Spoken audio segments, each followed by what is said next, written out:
안녕하세요. 율리시스 16장 에우마이오스입니다. 긴 여행도 이제 끝나가고 있습니다. 여기까지 오신 분들께 진심으로 축하드리고요. 이 작품을 통해 모두 자기 자신을 만나셨기를 바라겠습니다. 16장의 표제인 에우마이오스는 오디세우스의 고향 이타카의 돼지치기 이름입니다. 길고 긴 여행 끝에 고향 이타카에 돌아온 오디세우스는 선뜻 집에 돌아갈 용기가 나지 않습니다. 20여 년의 세월이 흐르는 동안 환경이 어떻게 바뀌었는지 알 수 없었기 때문인데요. 이때 현명한 아테나 여신은 돼지치기 에우마이오스의 집에서 아들 텔레마코스를 먼저 만나보라고 충고합니다. 이에 노인으로 변장한 오디세우스가 에우마이오스의 집에서 텔레마코스를 만나 대화를 나누게 되는데요. 그 대화를 통해 자신에 대한 아들의 사랑을 확인한 그는 마침내 정체를 밝히고 함께 집으로 돌아갈 계획을 의논하게 됩니다. 율리시스 16장에서 블룸과 스티븐은 밤샘 영업하는 역마차의 오두막이라는 커피하우스에서 대화를 나누게 되는데요. 그 대화를 통해 스티븐에게 애정을 갖게 된 블룸은 갈 곳 없는 스티븐을 자신의 집으로 데려갈 것을 결심합니다. 그럼 16장 소개를 시작하겠습니다.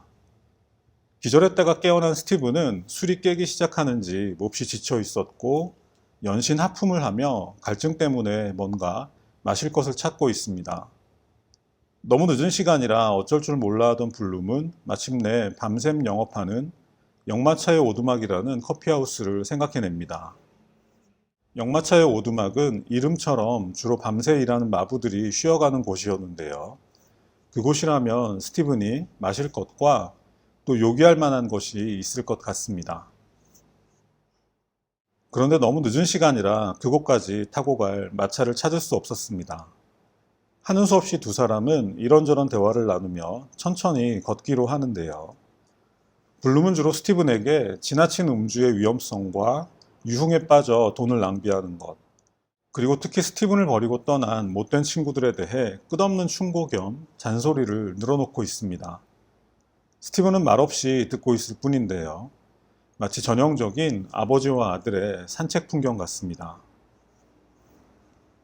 그런 대화를 나누며 그들은 술 때문에 몰락해서 야경꾼으로 일하고 있는 사이먼의 옛 친구 검리라는 사람을 스치기도 하고 또 더블린 사람들에서 하녀들을 등쳐먹고 사는 건달로 등장했던 콜리를 만나기도 합니다.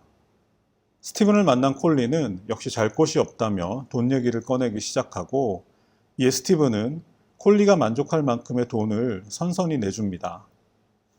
그 모습을 본 블룸은 돈을 자기 마음대로 쓰는 건 어디까지나 스티븐의 자유지만 정작 지금 시간에 마텔로탑으로 돌아갈 방법도 없는 그는 도대체 어디에서 밤을 보낼 생각인지 그리고 왜 가족들이 있는 집으로 돌아가지 않는지 묻습니다. 이에 스티븐은 불행을 찾기 위해서라고 대답하죠. 거리에는 한 무리의 이탈리아인들이 말다툼을 하고 있었습니다. 그들의 이탈리아어를 들으며 블룸과 스티븐은 역마차의 오두막에 들어가게 되는데요. 이 역마차의 오두막 주인은 한때 유명한 민족주의 운동에 참여했던 것으로 알려진 인물이었습니다.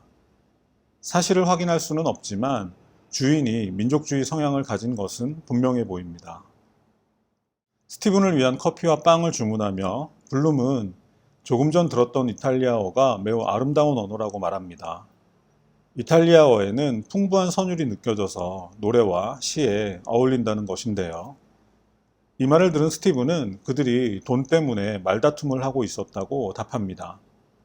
이탈리아어를 잘 아는 스티븐은 그들의 말을 전부 알아들었던 것이죠. 블룸은 스티븐이 이탈리아어에 능숙하다는 사실을 발견했습니다. 나중에 알게 되겠지만 이것은 블룸에게는 몹시 반가운 이야기였습니다. 이 사이 커피하우스 주인이 펄펄 끓는 커피 비슷한 액체와 만든 지 1만 년쯤 된 것 같은 빵이라나 뭐라나 하는 것을 가져다 주고 이들을 지켜보던 나이든 선원 한 명이 스티븐에게 이름을 묻습니다. 스티븐은 무심코 데덜러스라 대답하고 그 선원은 혹시 사이먼 데덜러스를 아느냐고 다시 묻습니다. 이에 스티븐은 들어본 적 있는 것 같다고 대답하는데요. 스티븐의 대답과 관계없이 나이 든 선원은 사이먼 데덜러스에 관한 추억을 떠올립니다. 사이먼은 젊은 시절 사격 실력이 몹시 뛰어났을 뿐 아니라 모든 면에서 진짜 아일랜드인이었다는 것입니다. 자신의 이름을 머피라고 소개한 선원은 7년 동안이나 아내를 만나지 못했다고 말합니다. 이 말을 들은 블룸은 긴 항해를 마치고 마침내 고향에 돌아갈 수 있게 되었지만 그 사이 다른 남자가 남편의 자리를 차지하고 있는 장면을 상상합니다. 오디세우스의 걱정이자 또한 블룸의 걱정이기도 했죠. 선원은 그동안 온 세상을 돌아다녔다고 말합니다. 중국이나 북아메리카, 남아메리카에도 갔었고 해적에 쫓기기도 했으며 식인종을 만나기도 했다고 말합니다. 그러면서 증거로 볼리비아 그림 엽서를 일행에게 보여주는데요. 하지만 그 엽서에 적힌 희미한 주소가 칠레인 걸로 봐서는 그 선원의 말을 완전히 신뢰할 수는 없을 것 같습니다. 허풍 섞인 선원의 말을 들으며 블룸 또한 자신의 여행을 상상하는데요. 비록 실제 여행을 많이 해보진 못했지만 자신이야말로 타고난 모험가라는 사실을 의심해 본 적이 없었기 때문입니다. 우선 밀리가 머물고 있는 도시에 다녀오는 것도 좋을 것 같습니다. 엉뚱하게도 그 사이 영국의 여러 도시들을 거칠 수 있을 것 같고요. 런던 풍경도 자세히 감상할 수 있을 것 같습니다. 그리고 그의 생각은 아일랜드의 아름다운 장소들을 관광지로 개발한다면 커다란 수익을 얻을 수 있을 것이라는 것으로 이어집니다. 이어서 개인적으로 매우 흥미로운 장면이 등장하는데요. 마르셀 프루스트의 잃어버린 시간을 찾아서 읽어내는 물에 넣으면 물에 젖어 펼쳐지면서 꽃 모양으로 변하는 종이꽃에 대한 이야기가 등장하는데 이것은 어떤 계기에 의해 이야기가 활짝 펼쳐지는 장면을 설명하는 것인데요. 율리시스 16장에서도 나이 든 선원은 같은 비유를 합니다. 종이로 만든 알약을 물에 집어넣으면 이윽고 그 알약이 배도 되고 집도 되고 꽃도 된다는 것입니다. 아마도 조이스는 이 일화를 알약처럼 똑같이 생긴 생명들이 바다라는 이름의 세상을 만나 항해하면서 각자의 삶이 펼쳐지게 된다는 것으로 표현하고 있는 것 같습니다. 잃어버린 시간을 찾아서 1권이 율리시스보다 9년 먼저 출간되었으니까 조이스가 프루스트의 작품을 미리 읽고 자신의 작품에서 이에 대한 오마주를 했을 가능성은 충분하겠죠. 게다가 이어지는 문장에서 선원은 자신의 가슴에 문신까지 새겨 넣어 기억하고 있는 한 이탈리아 동성애자에 대한 추억을 떠올립니다. 마르셀 프루스트가 동성애자였다는 점을 감안하면 매우 흥미로운 대목이 아닐까 싶은데요. 그냥 제멋대로 해석하자면 제임스 조이스는 마르셀 프루스트의 작품에 깊은 인상을 받았고 그 인상은 마치 문신처럼 자신의 가슴에 새겨져 있다는 것이 아닐까 싶습니다. 늙은 선원이 죽은 이탈리아인에 대한 추억에 잠겨있을 무렵 수척한 표정의 매춘부 한 명이 커피하우스 주변에 나타납니다. 그녀를 본 블룸은 놀라서 신문으로 얼굴을 가리는데요. 실은 그녀를 전에 만난 적이 있었기 때문입니다.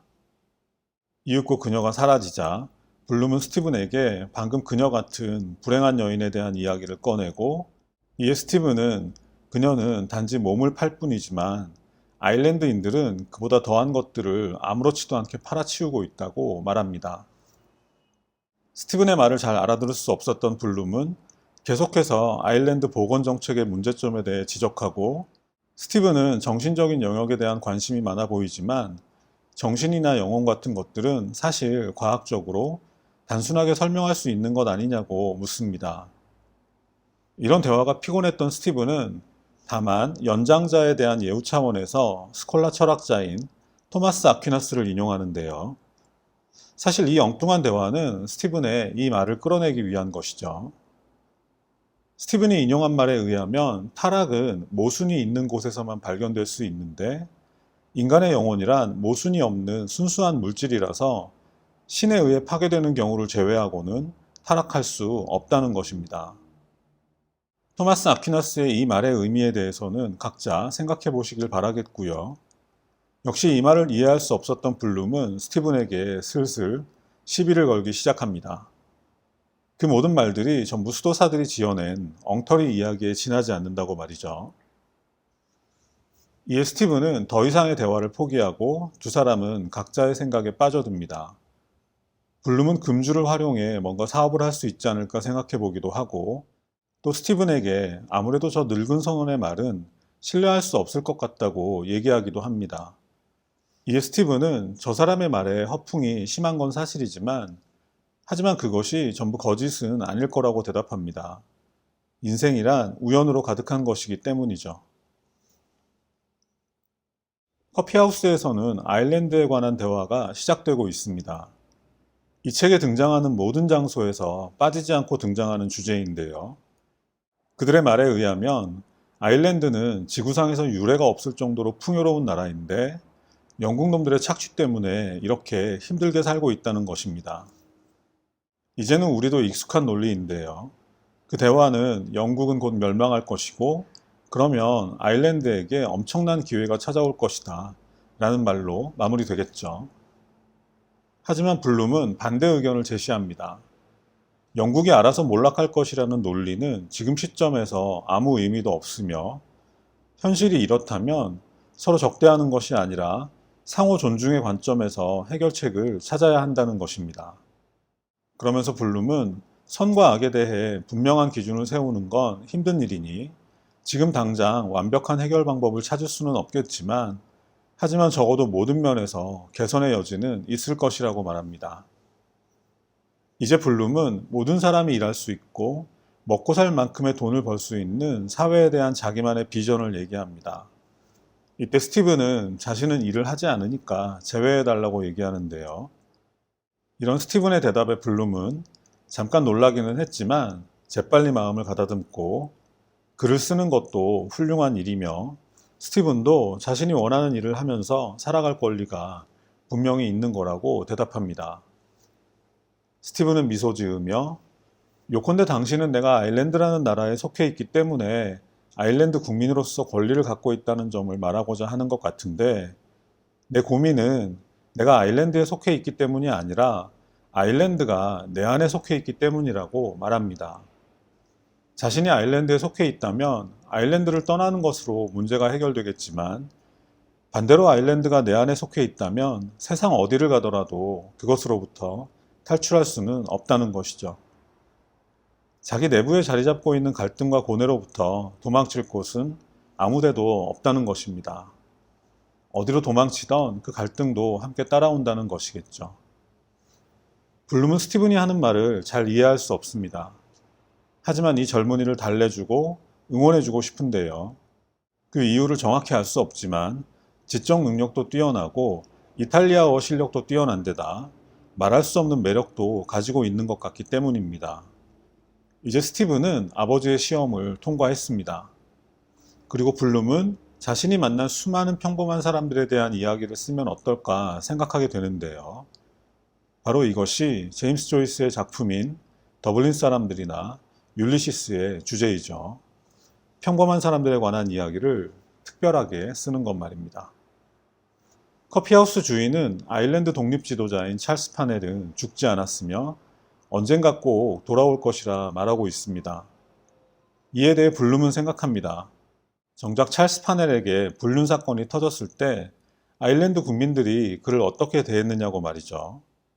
그때는 모두가 그에게 돌을 던져놓고 이제 와서 그의 부활을 이야기한다는 것이 말이 되느냐는 것입니다.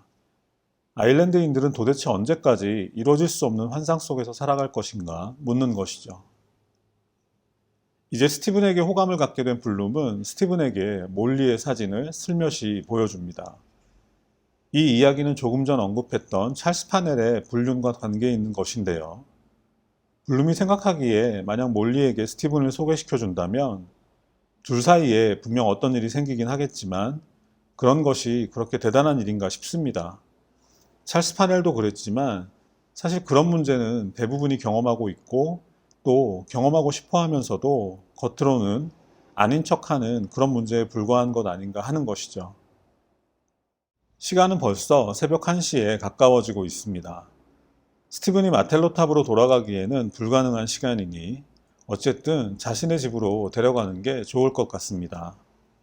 어떻게든 한 사람의 잠자리는 만들 수 있겠죠.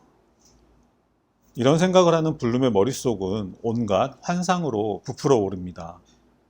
스티븐은 이탈리아어를 잘 하는 데다 노래도 잘하니까 몰리에게 이탈리아어를 가르쳐주고 또 둘이 함께 노래한다면 그것은 대단한 팀이 될 것입니다. 육감적인 몰리와 아일랜드의 천재 스티븐의 만남은 상상만으로도 엄청난 조합이 될 것이기 때문입니다. 물론 몰리가 스티븐을 가만 놔두지는 않겠지만 서로 좋은 일이라면 그럴 수도 있는 일입니다. 블룸은 오히려 그것을 이용할 수도 있을 것입니다. 블룸은 스티븐의 팔짱을 끼고 함께 집으로 돌아가고 있습니다. 계획을 세운 블룸은 음악 얘기를 꺼내기도 하고 은근히 몰리 자랑도 하면서 그녀와 친해지지 않겠냐고 넌지시 묻기도 합니다. 그리고 블룸은 오후에 사이먼이 불렀던 노래를 흥얼거리며 스티븐의 노래도 청합니다. 생각만 해도 몰리와 스티븐의 조합은 정말 대단할 것입니다. 그렇게 되면 보일런 같은 하찮은 놈들은 신경 쓸 필요도 없겠죠. 이때 다시 말이 등장합니다.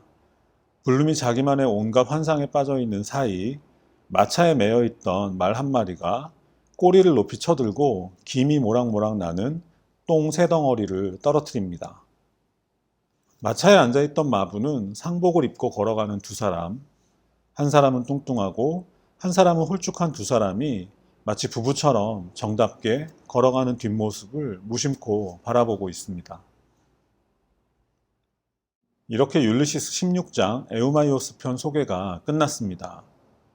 블룸과 스티븐이 자기들만의 방식으로 가까워지는 모습을 볼 수 있는 시간이었는데요. 조금 엉뚱하고 공상적인 블룸과 진지하고 염세적인 스티븐은 의외로 잘 어울리는 조합인 것 같습니다.